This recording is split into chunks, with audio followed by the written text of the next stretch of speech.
आज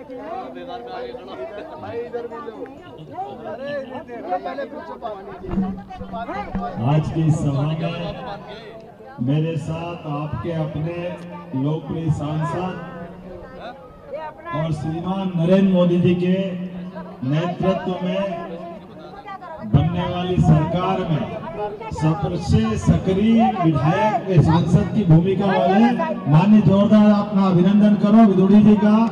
हमारे बीच आज जिस भाव से मोदी जी काम करते हैं, मैं इस अवसर पर मेरे अपने पूरे मंच का जोरदार अभिनंदन कर दो। समय की कमी है, सारे मित्रों के लिए इस जगह पे हमारे पार्षद चंद्र प्रकाश यादव जी, जोरदार अभिनंदन इन पार्षद जी के लिए गोविंदपुरा वार्ड, और आप सबका भी स्वागत करता हूँ। मैं आज सुबह बलिया, बनारस और लगातार घूमते हुए आपकी इस लोकसभा के चुनाव प्रचार के लिए यहाँ आया हूँ।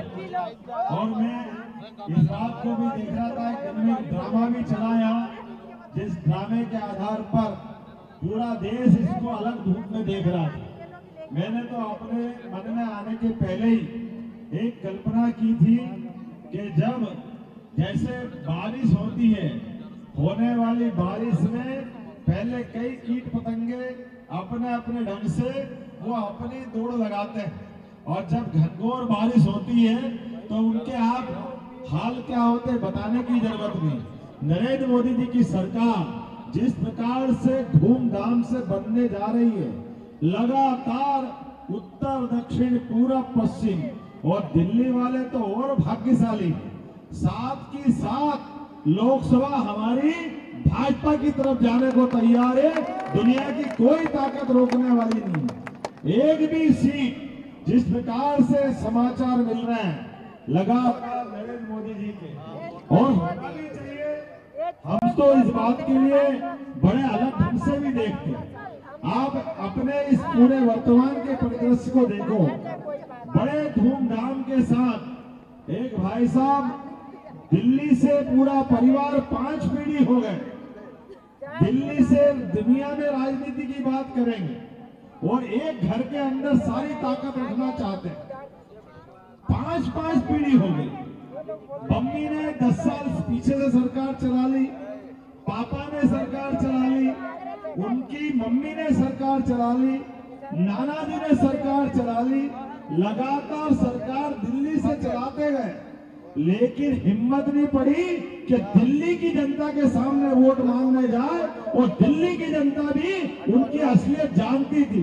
इसलिए दिल्ली वालों ने मुंह नहीं लगाया, दिल्ली वालों ने दूर से बाय बाय किया। अभी भी गए बार अमेठी से धूल की ऐसी पटकनी खाई, ऐसी पटकनी खाई कि भागे अमेठी से, तो लोग तो कह रहे कि केरल के आगे समुद्र आ गया, समुद्र। नहीं तो अरब में जाके चुनाव लड़ते, अरब में जगह नहीं मिलती इनकी। और अभी वापस एक ही बार में ऐसी हालत खराब हुई कि 26 अप्रैल का टाइम पास करते करते दोनों बहन भाई लगे थे कि ये प्रकार कैसे 26 तारीख निकले और वापस भाग करके आए, क्योंकि वायनाड से भी हवा निकली पड़ी है। वो साइकिल के साथ पंचर हो गए, अब वापस रायबरेली में आ रहे हैं, और रायबरेली की राय भी बहुत अच्छी नहीं है। निश्चित रूप से जो अमेठी में हुआ था वो रायबरेली में होने वाला। और देखो मुगालता तो देखो विदुड़ी जी, आप इतने समय से नेतागिरी कर रहे हो, लगातार हम सब घूम रहे हैं। आप बताएं, घर में तय कर लिया कि भाई हमारा प्रधानमंत्री बनने लायक। अरे भाई, प्रधानमंत्री बनने के लिए 272 सांसद चाहिए। कितने चाहिए? 272। और हम इनके अपनी सरकारों के आधार पर गिनती कर लें, पूरे देश के अंदर केवल 3 जगह इनकी सरकार है। एक सरकार है कर्नाटक में, जहां आधे से ज्यादा बीजेपी के सांसद है, वहां कुल 28 सांसद। दूसरी तेलंगाना, वहां 17 सांसद, और तीसरी हिमाचल। अब तीनों को मिला लो तो 60 के ऊपर नहीं। और हमने सबने देखा, अगर 2014 के उस प्रचंड जीत के माध्यम से जिस प्रकार से अश्वमेध यज्ञ का घोड़ा चलता है। माननीय नरेंद्र मोदी जी के नेतृत्व में दुनिया में भारत का मान बढ़ाने के लिए, सम्मान बढ़ाने के लिए, हमारे अपने देश के अंदर सुशासन लाने के लिए नरेंद्र मोदी जी ने पहली बार कहा था कि हाँ, मैं पूर्ण बहुमत की सरकार भारतीय जनता पार्टी को देने के लिए जनता का आशीर्वाद मानने निकले।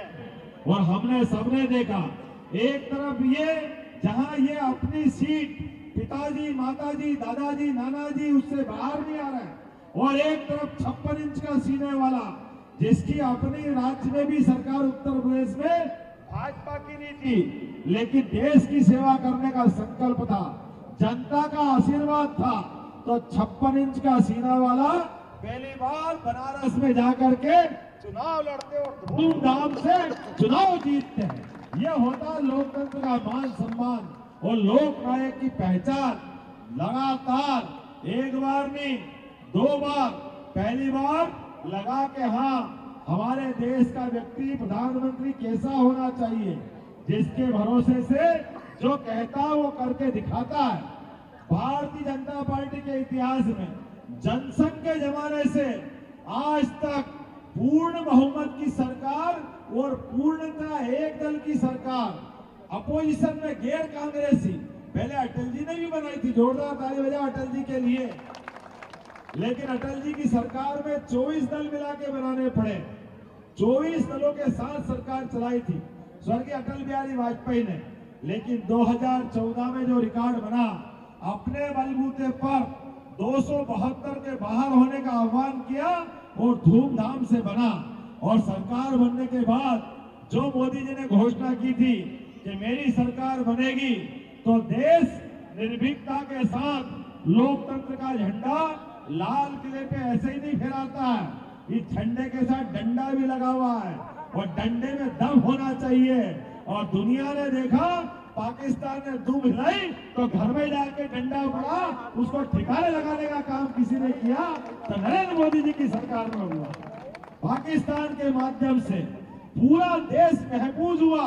अरे दिल्ली तो सबसे ज्यादा परेशान था, कोई भी आ जाए तो दिल्ली के अंदर जब तक कांग्रेस की सरकार रही आजादी के बाद, कभी टिफिन में बम फटते, कभी साइकिल बम फटते, कभी सिनेमा घर में जाए, अरे अपने बाल बच्चों के साथ थोड़ा मनोरंजन करने भी जाओ। लेकिन ये कायर लोगों के हाथ में सत्ता थी, कांग्रेस के नपुंसक लोगों की सत्ता थी।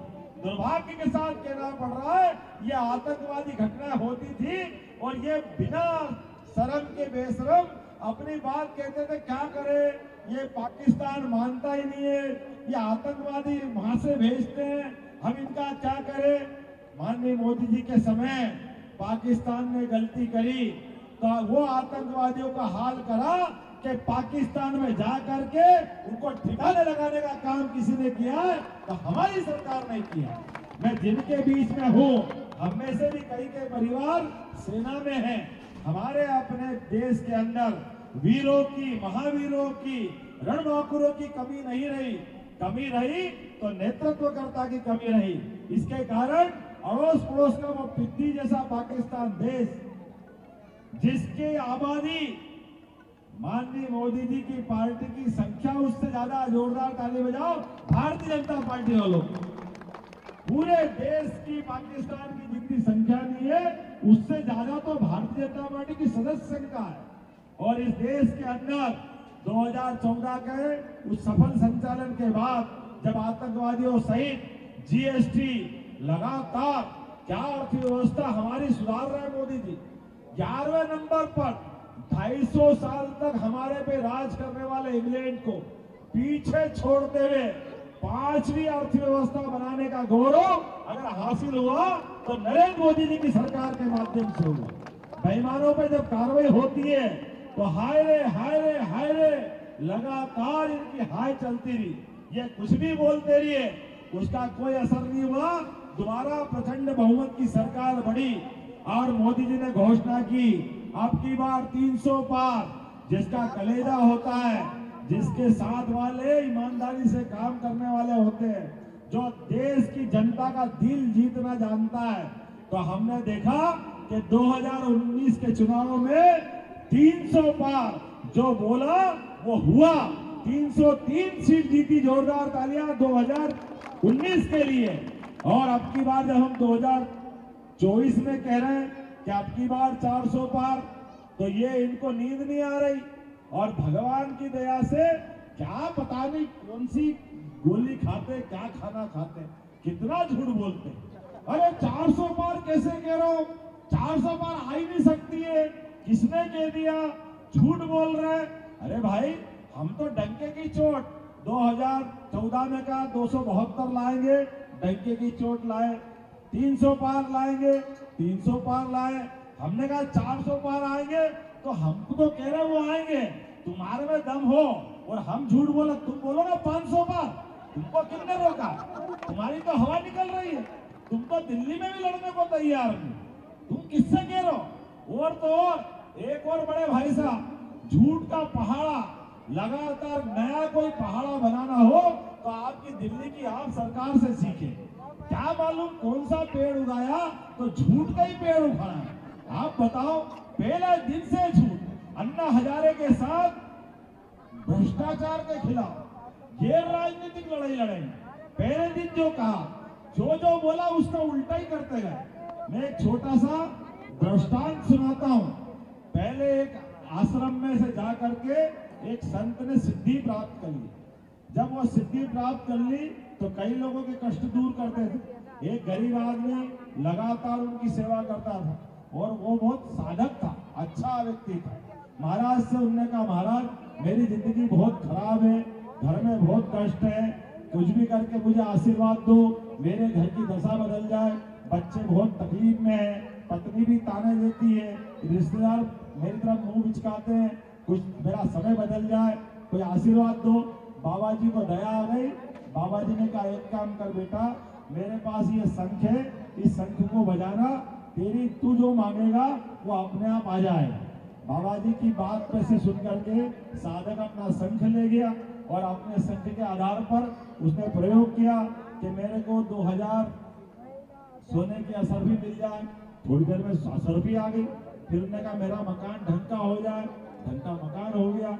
अब जब ऐसा हो गया तो डर गया बेचारा कि मेरे घर डाकू नहीं आ जाए, लूटने नहीं आ जाए। तो अपने घर में जो हो चुपचाप छिपा करके अपनी जिंदगी चलाने लगा। लेकिन थोड़ा धन आ गया तो धन तो ऐसी चीज है, छिपता तो है नहीं, वो इधर उधर से ओपन होने लगा। लोगों ने देखा नहीं देखा, उसका एक और दोस्त था, वो बहुत चालू था और बहुत चालू था। उसने कहा इसके कल तक रोटी खाने के लाले पड़ते थे, आज इसकी दिन बदले बदले क्यों नजर आ रहा है। तो वो उसके पास पकड़ा, उन्होंने कहा बता जरा सही बात। वो भोला आदमी था, धीरे से बोल दिया कि भैया क्या हुआ।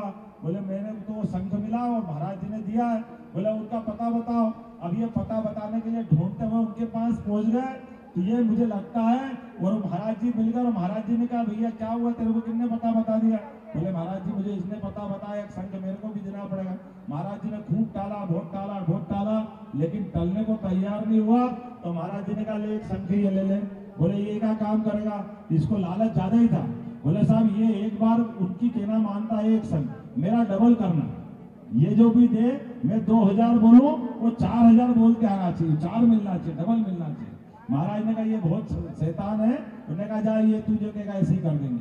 महाराज जी शंख दे रहे हैं और महाराज जी ने धीरे से अगला रास्ता निकाल लिया कि अभी यहाँ लेना ठीक नहीं है। वो अपने घर गए और शंख बजाया। उन्होंने कहा मेरे को 4000 असर भी दे दो। तो वो 4 क्यों 8 दे दूं। शंख से उन्होंने कहा अच्छा 8 दे दो। बोला 8 क्या 16 दे दूं। तो उन्होंने कहा यार 16 के 32 दे दूं। तो बोले दो ना। बोले देना वेना थोड़ी, खाली कहना ही कहना है, मेरे पास कोई फर्क थोड़ी है, मैं देता वेता नहीं हूँ, खाली जैसे ही बोलता रहता। मुझे लगता है ये आपका मुख्यमंत्री उसी के पास आया था दूसरा शंख लेके, जो देता लेता कुछ नहीं, ऐसे ही झूठ बोलता, जो मर्जी आए बोलता, क्या नहीं बोलता है। आप बताओ, पहले दिन से कहा कि पार्टी नहीं बनाऊंगा, पार्टी बना ली। मैं अपने मकान में रहूंगा, मकान गया आलीशान बंगला आ गया, आलीशान लग्जरी हो गई, सुरक्षा व्यवस्था नहीं करूंगा, हमको इतनी सुरक्षा नहीं मिल रही, उससे डबल सुरक्षा उनके पास है। वो सुरक्षा क्या करे, इतनी सुरक्षा के बाद भी जो घर में अधिकारी को मारे, अरे बाप रे, कभी सोच सकते हैं क्या आईएएस अधिकारी के साथ क्या घटना होती। और तो और राज्यसभा की सांसद बहन के साथ, अब बेचारे सुरक्षा कर्मी क्या करें? आपके अपनी पार्टी के लोग आपके घर के अंदर भी सुरक्षित नहीं, और आप जनता से क्या बात करो? जनता जवाबदार, ये कौन सी बात है? कौन जवाब देगा इसका? ये महिलाओं का अपमान है, बहन बेटी का अपमान है, और इतना असुरक्षित, ऐसा कि वो संविधान बनाने वाले भी शर्मा जाए। बाबा साहब अम्बेडकर भी ऊपर से उनकी आत्मा रो रही होगी कि पहली बार पढ़ा लिखा अनपढ़ कोई भी मुख्यमंत्री हुआ हो, कभी किसी पे मुकदमा बना तो उसने सबसे पहले इस्तीफा दिया। अरे दिल्ली तो और बड़ी स्थान है, यहाँ लाल बहादुर शास्त्री ने रेल मंत्री रहते हुए अगर रेल का एक्सीडेंट हुआ तो एक्सीडेंट करने में तो वो नहीं गए थे, वहां तो ड्राइवर था, लेकिन उसके बाद भी नैतिकता के बलबूते पर उनने सबसे पहले इस्तीफा दिया। हम तो उस पार्टी के लोग हैं, हमारी पार्टी के अध्यक्ष लाल कृष्ण आडवाणी, उनका डायरी में नाम, वो भी पूरा नाम नहीं था लाल कृष्ण आडवाणी, केवल एल के लिखा था। एल के में उन्होंने कहा ये मेरे ही नाम है लाल कृष्ण, इसलिए उन्होंने अपने सब पद से इस्तीफा दिया, सांसद से भी इस्तीफा दिया, हमारे निकले। और काम भी कैसे कर रहा है, दिल्ली वालों से क्या छिपा? अरे हमारे लिए 70 साल तक कांग्रेस ने राज किया, लेकिन अपनी खुद की लोकसभा नहीं बना पाए, राज्यसभा नहीं बना पाए। 10 साल से कम समय में मोदी जी ने कितना काम किया, राज्यसभा लोकसभा का नया भवन दिया कि नहीं? आप तालियां बजा के बताइए, ये नरेंद्र मोदी जी की देन। पुलिस वार मेमोरियल, पुलिस के लोग मर मर गए कहते कहते कि हमने सीने पे गोली से कंपटीशन किए देश को बचाने के लिए।